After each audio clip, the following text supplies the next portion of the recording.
I'm excited because tonight on Community Connections, we're going to be talking about the best football game I ever saw with Danny George.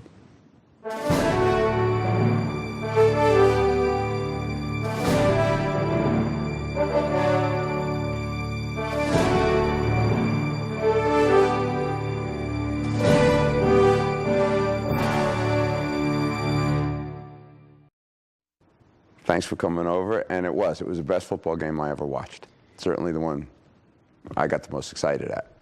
The best one I ever coached. Did it ever occur to you? Now, people have been talking about, oh, you went for 2. It never occurred to me you'd give the ball back to Shawnee Worthy. No. It was a bit of a chess match. Like, a lot of people ask me, well, did you think about going for 2 in regulation? Right. And to be honest with you, I had so much respect for the Worthy boy that I thought it was a little bit too much time left on the clock that they could have an opportunity to score if they really pressed it. Right. But they were kind of just feeling their way, saying, okay, we'll just go to overtime and win this in overtime.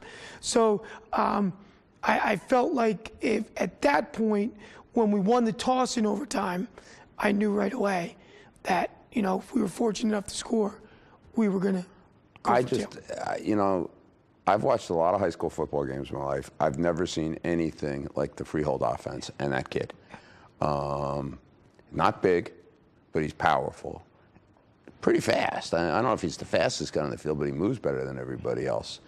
And an offense, none of the kids on defense ever saw an offense like that before. No question. You know, they just kind of, you know, the coach went really keep it simple. Yeah. And just spread everybody out, snap it to one guy, let him run, let him pass, let him run, and then pass. Right. And really, it was amazing. 30 years of coaching of 3 different high schools, you know, gone against pro players. No Sean Marino. No Sean Marino. Never felt like we had a game plan that we couldn't stop a person until really this particular person came along and you weren't stopping. You know, we tried to slow down. You all of a sudden get into an offensive game plan where part of your offensive game plan is the time of possession to keep the ball away from him, you know, and you know, high school, that's double-edged sword. You know, you know, are you good enough to calculate how long you can keep the ball? I don't know. And for the first time, maybe more than any other time that I've watched your teams play, we were a passing offense. You know, you had 4 really good receivers and a quarterback who had maybe the best year I've ever seen a Long Branch quarterback have throwing the ball. Jawan Wilkins. We've set every passing record in the school this year. Most yards in a season, most attempts, most completions, individual records by the wide receivers, most catches in a season, most yardage in a season. Who's TJ? Pace Fields had the most. While missing a game. Yes, 51 receptions. Wow. In a season. So it was, you know, we were a pass-first team, yet we had a 1,500-yard rusher in sophomore Jermaine Corbett. So we were much more balanced than people thought. Right. And going into the game, we really felt like we had some formations that we could run the football. And you did. And we did. And we ran the quarterback the most we had the whole season as well. So you played a little bit of ball control, but, you know, jumping ahead late in the game, you needed to score twice in the fourth quarter. And running got a little tougher. But on the last drive, the tying drive, Jermaine had some big runs. Jermaine had some big runs, has great vision for a young back. And he squares his shoulders very well, gets upfield, and really forces you to make good tackles on him. The game started out, I mean, we've seen Freehold, we played Freehold before. Mixed blessing that Long Branch lost, but didn't have to play him again the next week. That would have been a little frightening. And I think looking back at that game, we went into it saying, okay, we're not going to put anything new in. We're going to run our base offense, Right. run our base defense, see how it goes. If we're that much better than them and we win, great, no problem. But if we lose, it's not the worst thing in the world either. Sometimes I think as a coach, you're trying to send a message and tell these people that you're for real, and we want to end up 11-1, and it wasn't like that at all. Right. We just said, you know what, we're gonna have a good week of practice. We're going to prepare, use the same game plan we had for the previous week, and see where it falls. But in a lot of ways, Freehold Borough really was a number 1 or 2 seed. I mean, they forfeited a game to Township. They lost. I think they lost outright to Howell, which was a very good team. Yes. And then after that, they didn't lose much anymore. And again, no huddle, Wildcat every play, and the most dynamic player in state, maybe in state history. No, Certainly statistically, he was. Did Tranquina sleep at all the week before? he did not. He did not. He, and I felt bad for the defense coaching staff a little bit because we had such a great game plan. We put so much. They, especially Coach Tranquina, Coach Jazzio, and Coach Chad King, put so much time into it. And with the plan, and then I think a lot of people look at the final score and say, well, you really didn't stop them, but we offensively put ourselves in bad position Couple times. on 3 different occasions, Right. and gave Freehold short field. Last thing you want to do is give them a short field. But you did slow them up. And I mean, let's give the defense some props. Fourth quarter, you don't get that stop, game's over. If you're down 35-28, they're moving the ball, they have a 4th and 5. Like Kim comes in, I don't know who made the first hit, I couldn't tell. Kevin Cerruti was in, and then everybody was in. The whole defense. But I mean, I don't think I ever saw a defensive effort. And I mean, every play they were doing the best cutoff angles, making them go a step too wide or pushing them out of bounds. The effort was phenomenal from the kids. And that's been our mantra all year. I think if you look at the 3 biggest plays, obviously maybe the biggest play was the 2-point, but the next 2 biggest plays in the game was the stop on 4th down, and then the interception. Mark's interception. Mark Dennis's interception, I which forget. was Darren, huge. I wanted Darren Cleveland. First quarter, sophomore year. Shatters his leg. His career could have been over that moment. He gets a big interception in a state championship game in the first half. Huge. And so we really played very good defense. Yeah. You can't tell it if you look at the box score, but if you watch the football game, you know that our defense played very well. Got a couple of stops when you need them, but that last one, and then Mark's interception. I mean, you had 30 seconds, a couple timeouts, and about 60 yards to go, and you almost put it in.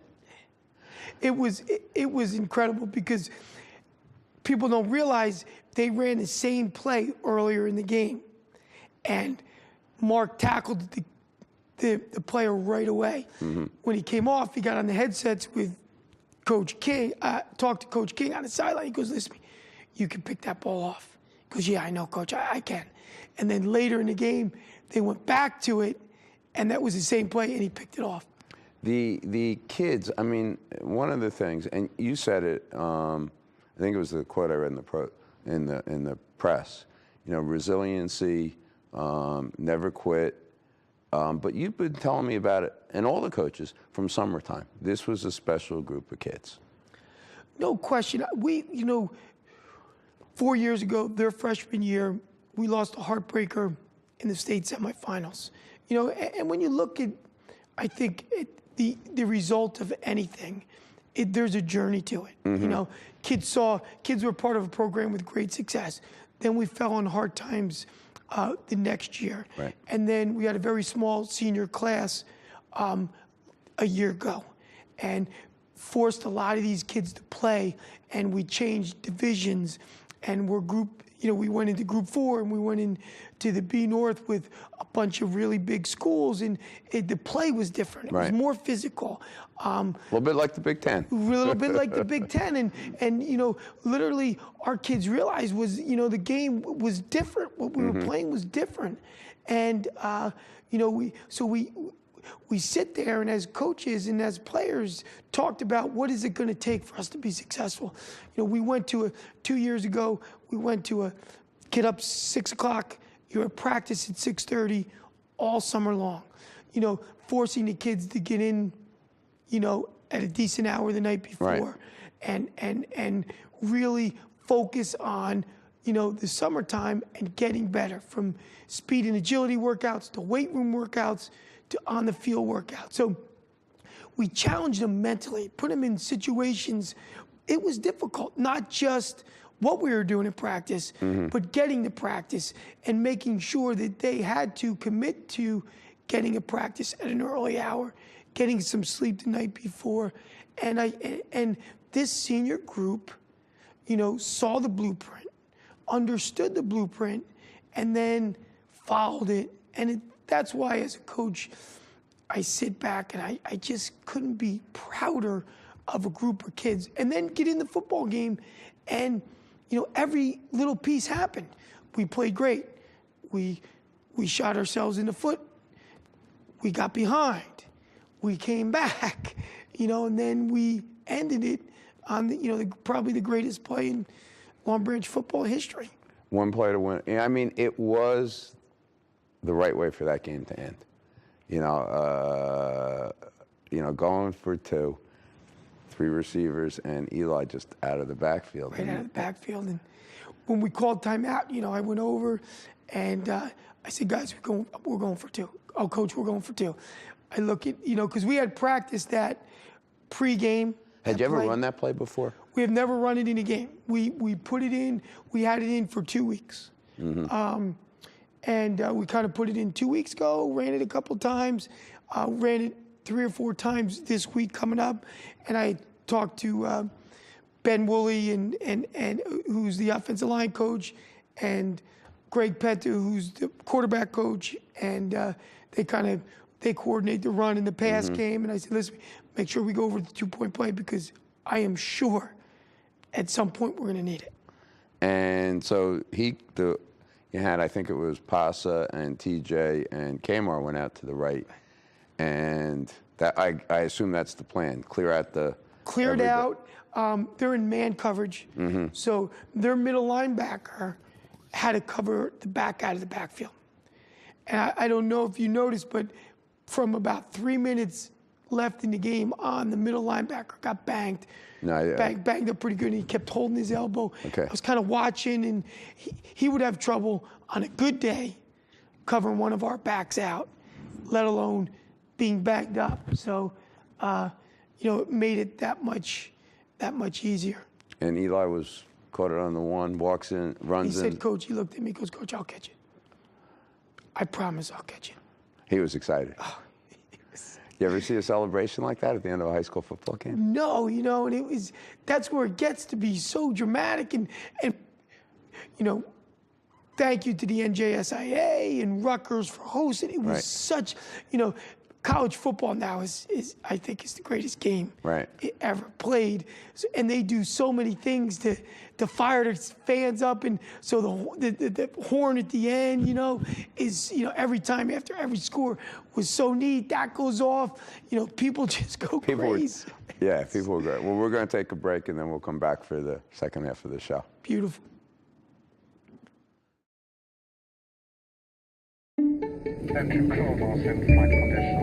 Your seat cushion can be used to grant wishes. Who said that?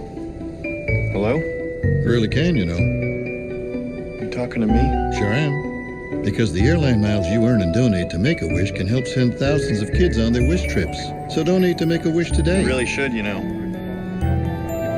really should. And give wishes wings, because wishes work wonders. We're back with the second half of the show. Still talking about best game ever. 18 years between state titles. Yep. So your first year, a game I remember pretty vividly at Neptune. But you were talking to Ann, they don't play the title games at the local field anymore. We're going to Rutgers or one of the other schools, which is a pretty interesting experience. Kids must love that. They do. We were fortunate in the middle of the year to play up there against Red Bank Catholic, which was a great experience. Right. Thanks to Red Bank Catholic, it was their home game. Right. They wanted to play. We were away anyway, so it was great for us. And I think that was an important night for us in a lot of different ways. But having the experience, our kids were very relaxed, very calm, from the bus ride to warming up in the bubble to walking back across, so it was nice. It was nice. The jumbo screen is like ridiculous. For a fan, it's unbelievable. I don't know what that costs, for them to put it in there, but it is. You'd love to have that in your living room. It is for a coach. It's a little dangerous Because you might look at it. because I look at it, I look at the replay, and then I start on the official. Yeah, you look up there, did you see that was not holding? How could you call that? But we got. It's funny you talk about the officials. I'm up in the stands. And we do yell at the refs. Yeah. And the coaches yell. But, it's a brutally hard job. There's no instant replay. In that game, their same kid gets called twice for pass interference on TJ. And then another call down at the goal line. So the refs do the best they can. But They do. And I think, especially in the state tournament, you find, if they throw a flag, it's pretty flagrant. There were no flags in the overtime on either team. Nope. Because you're sitting there, and overtime was nerve-wracking. How were you? You were pacing a lot. Yeah, I did a lot. My feet were moving. So, but trying to look at the right stuff on the sidelines, making sure the coaches are looking at the right stuff. So, what you want to do is, especially offensively, you got 4 plays. The beauty was we were on defense first, so we knew they scored. They knew they kicked the extra point. Right now we're thinking we got 4 downs, unless they get a first down to keep them out. And I to get in the end zone. At that point, you got 4 downs the rest of the way. Right. And you just don't, you want to do what you were doing and moving the football, and you want to score. You want to get crazy. Jermaine going to the left side twice, I think. Yep. We heard him with a formation. We one of the things that we kind of pride ourselves on. We use a lot of formations. What does that mean when you say that? What does that mean? Formations meaning we could have 2 running backs on the field, 1 tight end, 2 wide receivers. Then we have 3 wide receivers, 1 running back. So you're giving them a lot of different looks. A lot of different looks, and we confused them. Right. And we put 2 tight ends in, 2 wide receivers, and 1 running back. And the 1 tight end was our guard, who we put a tight end number on. Who was? Lydell Craig. Was he number 80? He was number 80, but he's number 60 during. I was wondering that when I was. So and then they over-adjusted to the 2 wide receivers in Kmart, and we just had a great look backside, and they couldn't adjust. That's where you look at your man and go, that's not an ordinary sophomore. Nope. And he picked up almost 20 yards of the 25. Yep, exactly. And I didn't realize Pasta was a leading receiver, but very dependable set of hands. Yeah. And his touchdown where he dove in, but caught the ball in the 6 and went in. And he's been that all year for us. Right. The go-to guy, the inside slot. Obviously, TJ Vosque is our main target, 6'4". We're at Monmouth, and he's coming here. He's coming to Monmouth University to play, and teams have to adjust to him. Inside, outside coverage, double coverage. And the play that we haven't mentioned yet, in your other wide receiver, Matt Clark caught a touchdown pass on the last play of the first half, and he's a load to bring down. Oh no, he's a big, thick kid who runs very well, Yeah. has great hands. And when we put that's the three wide receivers we put out there: Matt Clark, Pesa Fields, and T.J. Foscue. Not many high school teams are used to seeing. You know, we can't throw out an Ashanti Worthy, but not many high school teams are going to throw out three wide receivers like that, and then Kmart. And then Kmart at 6'5". At 6'5". You know, and the play of Juwan Wilkins all year has been dynamite. He gets rid of the ball so quickly. He's 64% on the season, 2,100 yards. And in the biggest game of his life, no interceptions. None. No. You know, I mean, I don't think he threw it more than a handful all year. He threw one against Red Bank, and I remember the look on his face. And that game was He just had an 6 aberration. interceptions all year. And he's throwing the ball that 24 touchdowns. So it was, his You'll take that decision ratio making, every year. Decision making was great. And you know, you told me early on that summertime he came in and last year he shared the spot. He came in the summer and he seized the job and it was his. Yeah. He was dialed in. He was focused, and this group was focused. As they said, they were talking about a state championship from day one, and then our big thing was I was going to challenge them in the scrimmage schedule. So Paramus Catholic. Paramus Catholic, who was top 5 in the state at Timber that point. Creek. Timber Creek, St. Joe's, who beat Mater Dei in the state finals. They were the 4th team in that quad.